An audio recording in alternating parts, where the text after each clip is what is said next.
자, 여러분 안녕하십니까? 반갑습니다. 회계원리의 김동수입니다.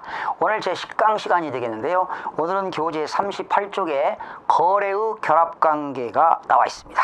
자, 여러분 거래의 결합관계, 차변 요소끼리는 거래 결합관계가 성립이 안 되죠. 대변 요소끼리도 안 됩니다. 반드시 차변 요소 하나와 대변 요소 하나로 거래가 결합관계가 성립되겠죠. 지난 시간에 여러분 거래의 8요소를 배웠을 겁니다. 차변 쪽에 나오는 게 뭐지요? 자산의 증가죠.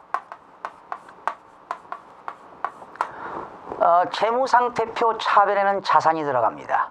대변에는 부채와 자본이 들어가지요. 그래서 반대로 자산의 감소는 차변입니다.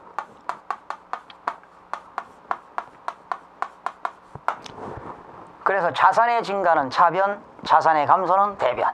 그리고 부채와 자본의 증가는 대변이죠. 부채의 증가입니다.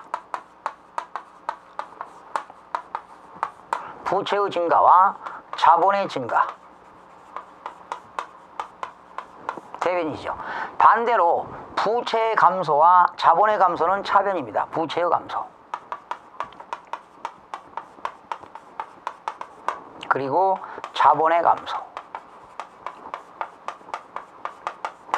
그리고 여러분 포괄손익계산서 차변에는 뭐가 들어가죠? 비용. 대변에는 수익이 들어갑니다. 그래서 비용의 발생은 차변입니다.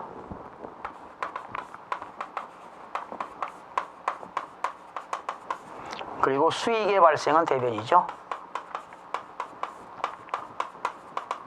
그래서 거래의 결합관계는 반드시 왼쪽 요소 하나와 오른쪽 요소 하나로 거래가 성립되는 겁니다. 예를 들면 자산의 증가와 자산의 감소.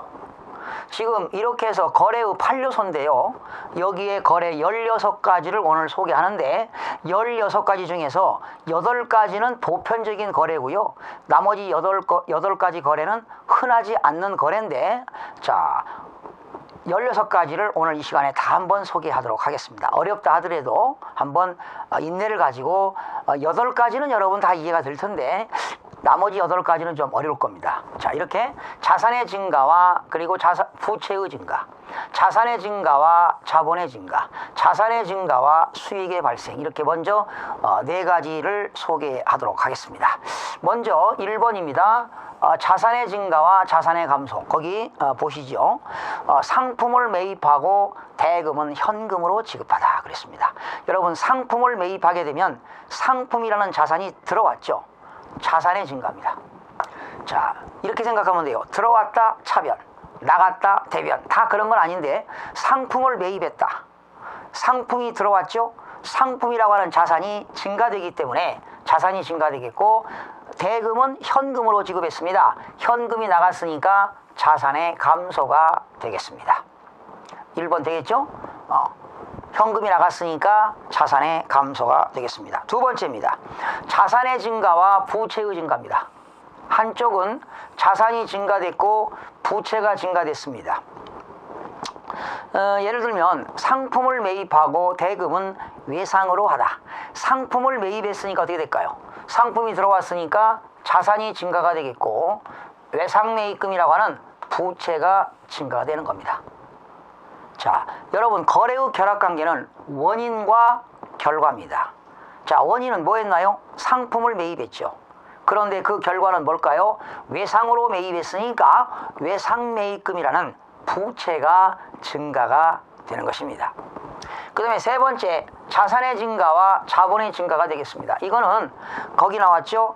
현금을 기업주가 현금을 출자하여 영업을 개시하다. 자, 제가 현금 1억 원을 가지고 장사를 시작했습니다. 현금을 가지고 있죠. 순수한 자기 돈 현금 1억이 자기 자본이거든요. 그러니까 현금을 가지고 있으니까 자산이 증가가 되었고 자본이 증가가 되었습니다. 자, 1번, 2번, 3번, 4번은 너무나 기본적인 거죠. 자산의 증가와 수익의 발생입니다. 여러분 빌려준 돈을 뭐라고 하지요? 대여금이라고 합니다. 대여금에 대한 이자를 현금으로 받다. 돈 빌려주고 반대급부로 이자를 받았으니까 현금이 들어왔습니다. 대여금에 대한 이자를 현금으로 회수하다. 현금이 들어왔으니까 현금이라고 하는 자산이 증가가 되었고, 이자 받았으니까 수익이라고 하는 이자 수익이라고 하는 수익이 발생한 겁니다. 대여금에 대한 이자를 받으면 이자 수익입니다. 이자 수익은 수익이니까 수익의 발생. 그래서 1번부터 4번까지는 너무나 쉽게 이해할 수가 있고 많은 거래가 나오는 겁니다. 자, 5번 소개합니다. 5번은 5번부터 5번, 6번, 7번, 8번인데요. 5번도 쉬운 겁니다. 외상매입금을 현금으로 지급하다. 자, 외상매입금이라고 하는 그 부채가 감소한 건데요. 왜? 현금으로 지급했으니까 현금이 나갔죠. 자, 이거 다 지우고요.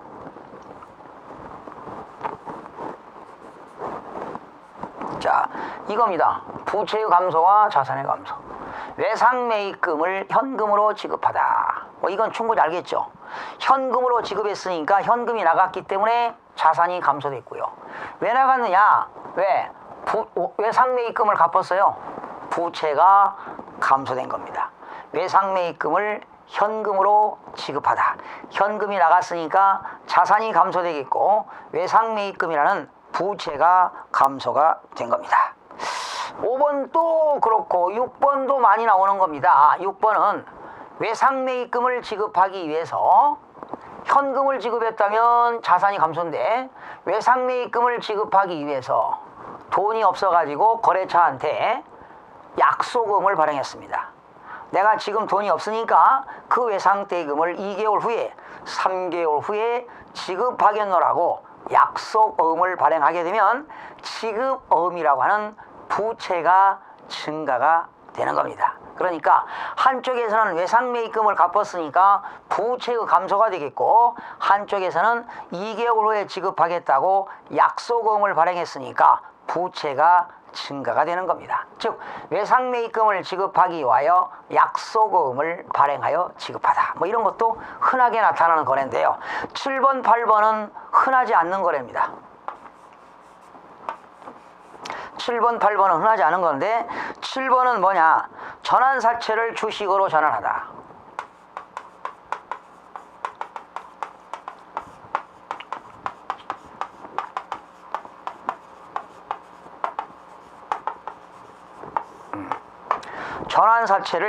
전환사채를 주식으로 발행하다 그랬죠. 주식으로 전환하다, 발행하다.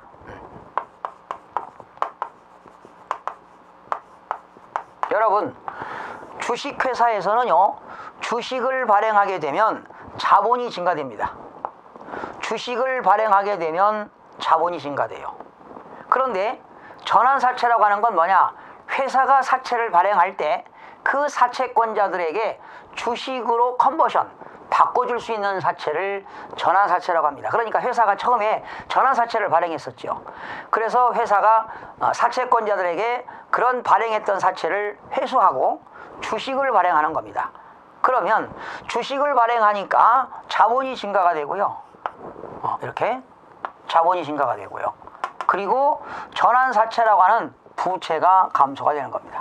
여러분, 원래 사채라는 것은 회사가 자금을 필요할 때 일반 대중들한테 사채를 발행하고 돈을 빌려온 거잖아요. 그런데 전환사채를 발행했다가 회수하고 주식을 발행했기 때문에 전환사채라고 하는 부채가 감소가 되는 겁니다.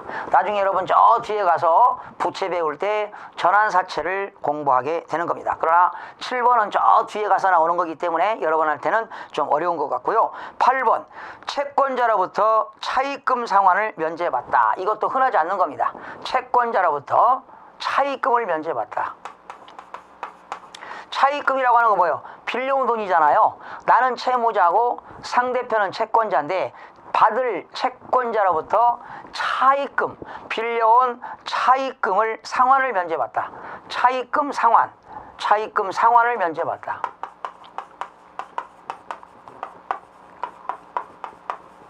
이게 무슨 말이냐면 나는 빌려온 돈을 갚으면은 차입금이라는 부채가 감소됩니다. 만약에 차입금을 현금으로 지급하다 그러면 이렇게 되겠죠. 빌려온 돈 차입금을 현금으로 지급하니까 현금이라는 자산이 감소되고 차입금이라는 부채가 감소되는데 그 차입금을 채권자로부터 면제받았습니다. 이렇게 해서 면제받아 생기는 이익을 뭐라고 하느냐? 채무면제이익이라고 합니다. 나중에 뒤에 가서 배웁니다. 채무면제이익. 타인한테 갚아야 할 채무, 부채를 면제받고 이익 생겼다. 채무면제이익. 수익의 발생이 되겠습니다. 그러니까 부채의 감소와 수익의 발생인데요. 흔하지 않습니다. 부채의 감소와 수익의 발생. 채권자로부터 차입금, 상환, 차입금 빌려온 돈을 갚아야 되겠죠. 상환해야 할 것을 면제받다. 이렇게 해서 부채가 감소되고 수익이 발생되는 것이 되겠습니다. 흔하지 않는 거래가 되겠고요. 그 다음에 이제 자본의 감소부터 살펴볼까요?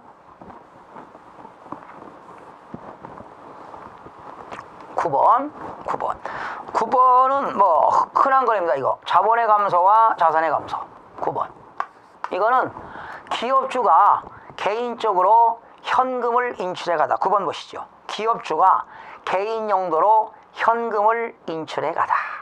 사장이 개인적으로 현금, 회사 돈을 개인적으로 사용했어요. 그럼 회사에서는 어떻게 될까요? 현금이 나갔으니까 자산이 감소되겠고 회사에서는 자본이 감소가 되겠죠. 그래서 9번도 뭐 흔한 거래가 되겠고요. 자, 10번입니다. 10번, 11번, 12번 흔하지 않습니다.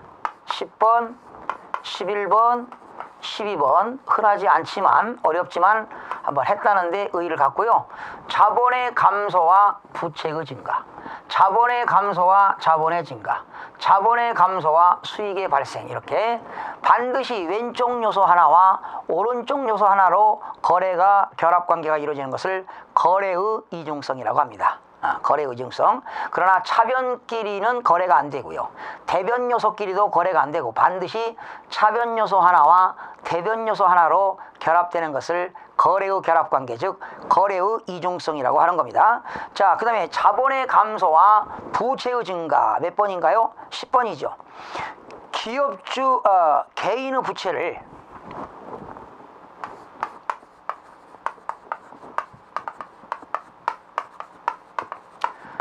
기업주가 개인적으로 갚아야 할 부채를 회사의 부채로 대체하다.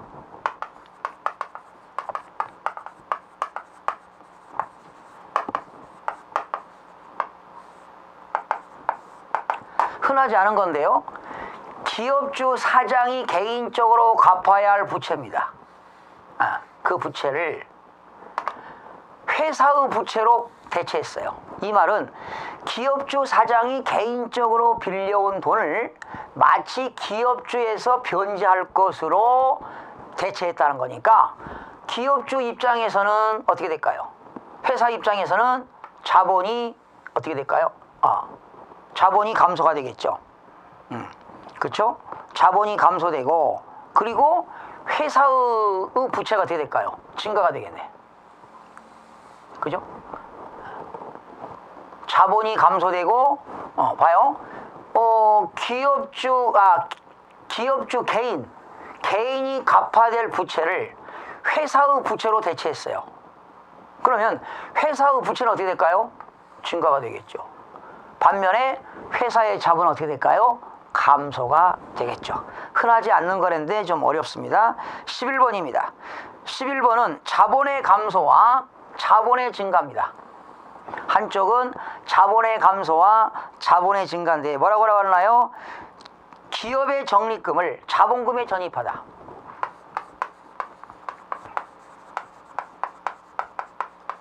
기업의 적립금을 자본금에 전입하다. 자, 여러분, 기업의 적립금이라고 하는 건 뭐냐? 회사에서 이익 생길 때마다 모아둔 돈을 적립금이라고 합니다. 그러면 기업의 적립금이 유보된 이익이 많으니까 그 적립금을 헐어가지고 자본에 전입했다는 것은 주식을 발행했다는 겁니다. 그러니까 회사의 적립금이라고 하는 자본이 감소되고 자본에 전입했으니까 자본금이 증가가 되겠습니다. 이런 증자, 지금 자본금에 전입했다는 건 자본금이 증가했으니까 증자인데요. 돈이 들어오지 않은 증자를 이건 나중에 배웁니다. 자본에서 무상증자라고 합니다. 쓰세요. 이거다. 무상증자. 11번은 무상증자입니다.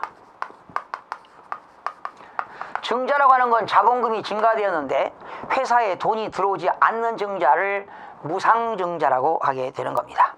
그 다음에 12번 자본의 감소와 수익의 발생인데요. 흔하지 않습니다.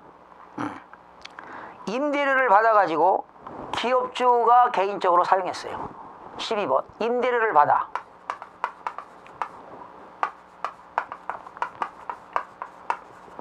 기업주가 임대료를 받아가지고 기업주가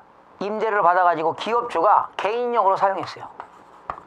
기업주가 개인적으로 사용했다고요. 여러분 회사에서 임대료를 받으면 어떻게 될까요? 수익이 발생. 현금이 들어오면 자산이 증가되겠죠. 그런데 기업주가 임대료를 받아가지고 개인적으로 사용해버렸으니까 회사의 자본이 어떻게 될까요? 감소가 되겠습니다. 네. 또 거기 12번 하나 사례가 나왔죠. 기업주의 아들이 받아가지고 기업주 아들이 집세를 받아가지고 기업주 아들이 개인적으로 사용했습니다. 집세를 받았으니까 수익이 발생이 되겠고요. 그리고 개인적으로 사용했으니까 자본이 어떻게 될까요? 감소가 되겠습니다.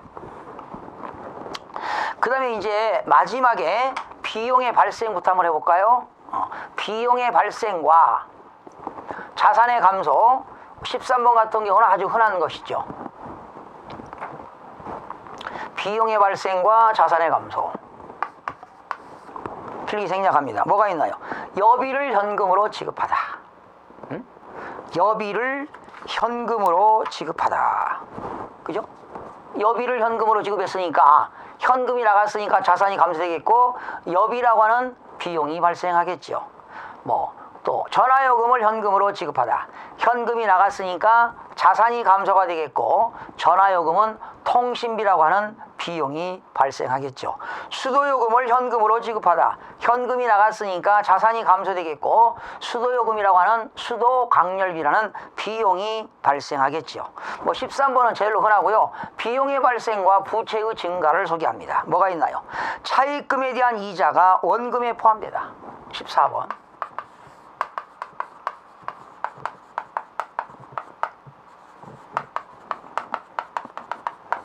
원금에 포함되다. 흔하지 않는 거래인데요. 보세요. 여러분 차입금이라고 하는 건 빌려온 돈이죠. 빌려온 돈에 대한 이자를 현금으로 지급했다면 현금이 나가니까 자산이 감소되겠고 비용이 발생하겠죠. 그런데 차입금에 대한 그 이자를 갚은 게 아니라 갚아야 될 것인데 못 갚으니까 원금이 늘어나겠죠. 원금에 포함시키다. 그러면 원금이 차입금이라고 하는 원금에 이자가 포함돼서 더 늘어나니까 부채가 증가가 되는 겁니다. 비용의 발생, 부채의 증가. 14번도 흔한 것이 아니 되겠습니다. 그 다음에 비용의 발생과 자본의 증가. 15번도 흔하지 않는 건데 볼까요? 갑의 급여 일부를 갑의 출자금에 대체하다.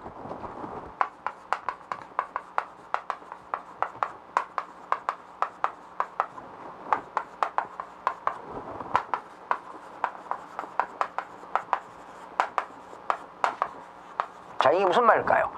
갑이 급여가 있어요. 갑에게 급여를 현금으로 지급하다 현금이 나가면 자산의 감소. 갑의 급여라고 하는 비용이 발생하겠죠. 그런데 갑에게 급여를 지급하지 않고 갑의 급여에 해당하는 것만큼 갑의 출자금에 대체했습니다. 그러면 갑의 자본금이 어떻게 될까요? 증가가 되겠죠. 그러니까 갑에게 지급할 급여를 지급하지 않고 갑의 급여에 해당하는 금액을 출자금에 대체했으니까 자본금이 증가된다는 것이죠. 그렇게 흔하지 않는 거래가 되겠습니다. 마지막에 비용의 발생과 수익의 발생. 이것도 16번 흔하지가 않는 거래죠. 임대료를 회수하여 즉시 이자로 지급하다. 임대료를 회수했습니다.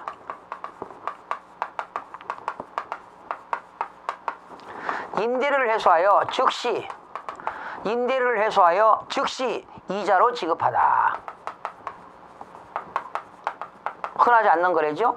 여러분, 임대료를 받게 되면 어떻게 될까요? 수익이 발생되겠죠.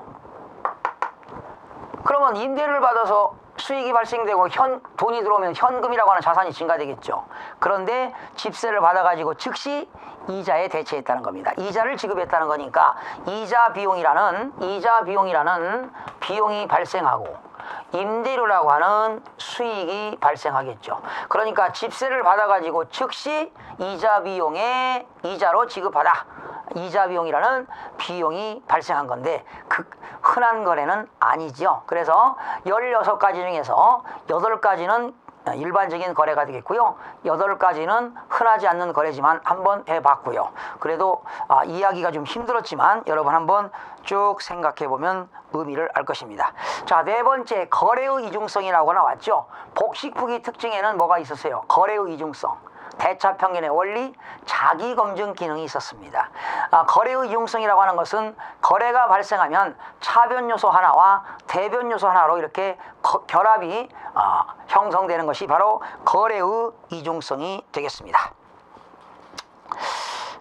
넘겨보시면 대차평균의 원리가 있었죠.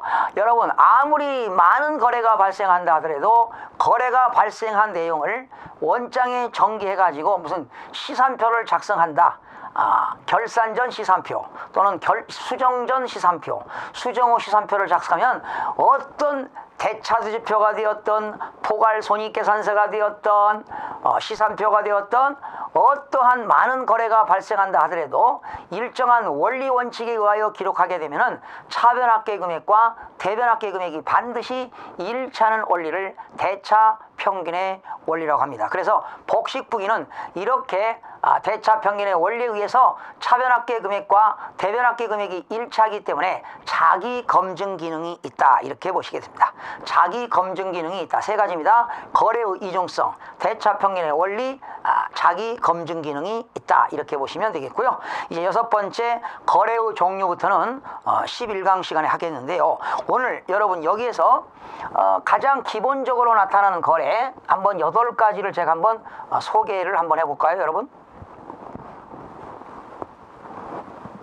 자, 지금 복잡했던 건데 여러분 이거는 가장 많이 나오죠. 자산의 증가와 자산의 감소, 자산의 증가와 부채의 증가, 자산의 증가와 자본의 증가, 자산의 증가와 수익의 발생 4개에다가 부채의 감소와 자산의 감소 6개, 그리고 자본의 감소 5개, 자본의 감소 자산의 감소, 또 비용의 발생 자산의 감소, 이런 것들은 많이 나옵니다. 또 부채의 감소와 부채의 증가, 이런 8가지 거래, 이런 거래가 주로 많이 나오는데요. 자, 살펴볼게요. 자산의 증가와 자산의 감소. 상품을 매입하고, 이렇게 지우고 다시 하겠습니다. 상품을 매입하고 대금은 현금으로 지급하다. 맞죠? 상품이 들어왔으니까 자산의 증가, 현금이 나갔으니까 자산의 감소가 되겠죠.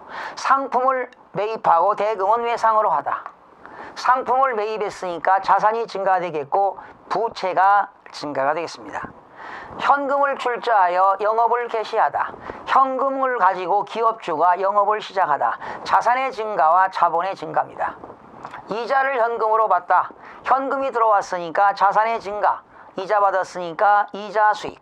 집세를 현금으로 받다. 현금이 들어왔으니까 자산의 증가, 집세를 받으면 임대료라고 하는 수익이 발생되겠죠. 부채의 감소와 자산의 감소입니다. 뭐가 있을까요?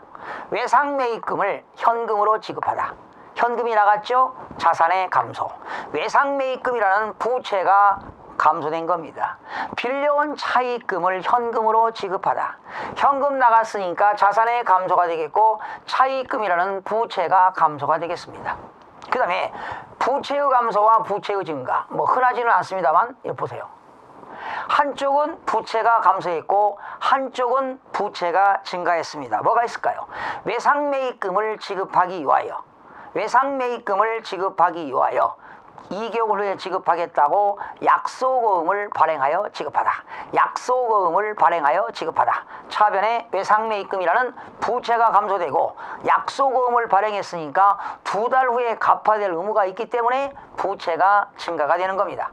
그 다음에 자본의 감소와 자산의 감소할까요? 자본의 감소와 자산의 감소. 기업주가 기업에 있는 돈을 개인적으로 현금 10만 원을 인출해 가다. 기업주가 현금 10만 원을 사용하다. 기업주가 현금 10만 원을 개인적으로 가져가다. 회사에서는 현금이 나갔으니까 자산이 감소되고 회사의 자본금이 감소가 되겠습니다.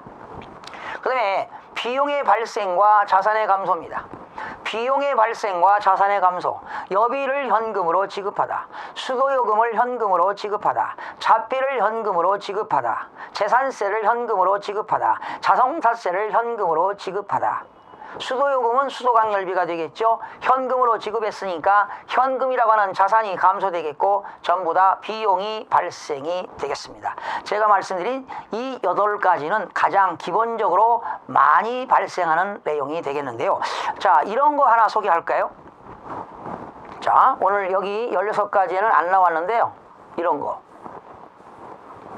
2가지만 소개할게요. 자, 현금을 대여하다. 현금 10만 원을 대여하다. 빌려줬죠? 빌려주면 현금이 나갔으니까 자산이 어떻게 될까요? 감소가 되겠죠. 빌려줬으니까 대여금이라고 하는 채권, 자산이 증가가 되겠죠. 이렇게 되고요. 자, 2번째 응용하겠습니다. 대여금 10만 원과 대여금 10만 원과 그에 대한 이자 5천 원을 현금으로 회수하다. 현금으로 받다. 자, 이건 어떻게 될까요? 빌려준 대여금은 빌려준 돈인데요. 10만 원에다가 이자를 5천 원 현금 받았으니까 원금은 10만 원이고 이자 5천 원이니까 현금이 얼마 들어왔어요? 10만 5천 원 들어왔으니까 자산이 증가가 되겠죠. 대여금을 회수했으니까 자산이 감소됩니다. 그리고 이자 받았으니까 수익의 발생이 되겠습니다. 이런 것들도 그러면 왼쪽 요소 하나와 오른쪽 요소 2가지로 이루어지죠. 이러한 것들을 무슨 거래라고 하느냐? 복합거래 이런 말을 씁니다. 나중에 뒤에 가서 배우는데요. 자, 이런 거래, 왼쪽 요소 하나와 오른쪽 요소 하나로 이루어지는 거래를 단순거래라고 합니다. 단순거래. 무슨 거래요? 단순거래라고 하고, 왼쪽 요소 하나와 오른쪽 요소 이렇게 2개, 3가지로 이루어졌죠. 이런 것들을 복합거래라고 합니다. 복합거래. 왼쪽 요소 하나와 오른쪽 요소 2가지로 이루어지는 것을 뭐라고 한다고요? 복합거래라고 한다. 이렇게 알면 되겠고요. 자, 다음 시간부터는 거래의 종류부터 학습하는 시간을 갖도록 하겠습니다. 여러분 대단히 수고하셨습니다.